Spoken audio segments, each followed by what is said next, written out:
আসসালামু আলাইকুম প্রিয় ভিউয়ার্স, সবাই কেমন আছেন? আশা করি ভালো আছেন। আপনাদের ভালোবাসা পেয়ে আমি উচ্ছ্বাসিত। এজন্য আপনাদের জন্য নিয়ে আসলাম আজকে নতুন একটা ভিডিও। আজকে আমি আপনাদেরকে জানাবো আমাদের সবার প্রিয়, আমরা যেখানে বাস করি, যেখানে আমাদের জন্ম, নোয়াখালী সম্পর্কে।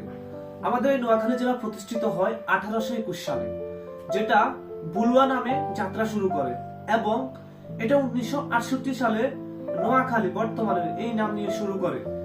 নোয়াখালী প্রথমে নোয়াখালী, লক্ষ্মীপুর এবং ফেনী বৃহত্তর তিনটা জেলা নিয়ে এটা ছিল। পরবর্তীতে 1984 সালে লক্ষ্মীপুর এবং ফেনী জেলা আলাদা হয়ে যায়, নোয়াখালী আলাদা স্বতন্ত্র বিভাগ জেলা হিসেবে কাজ শুরু করে। আমরা আমাদের এই নোয়াখালীর আয়তন 4202.70 বর্গ কিলোমিটার। আমাদের নোয়াখালীতে প্রায় 36,25,252 জন মানুষ বাস করে। এটা 2022 সালের আদমশুমারি, সর্বশেষ আদমশুমারি অনুযায়ী তথ্য। নোয়াখালীতে রয়েছে 9টি উপজেলা, 10টি থানা, 8টি পৌরসভা, 93টি ইউনিয়ন এবং 967টি গ্রাম। আমাদের নোয়াখালীতে রয়েছে 6টি সংসদীয় আসন। নোয়াখালীর সবচেয়ে বড় উপজেলার নাম হচ্ছে হাতিয়া এবং সবচেয়ে ছোট উপজেলার নাম হচ্ছে চাটখিল। সবচেয়ে মজার একটা তথ্য দিই আপনাদেরকে।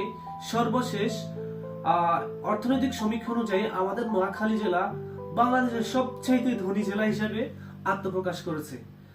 এছাড়াও নোয়াখালীর আরো অনেক কিছু রয়েছে।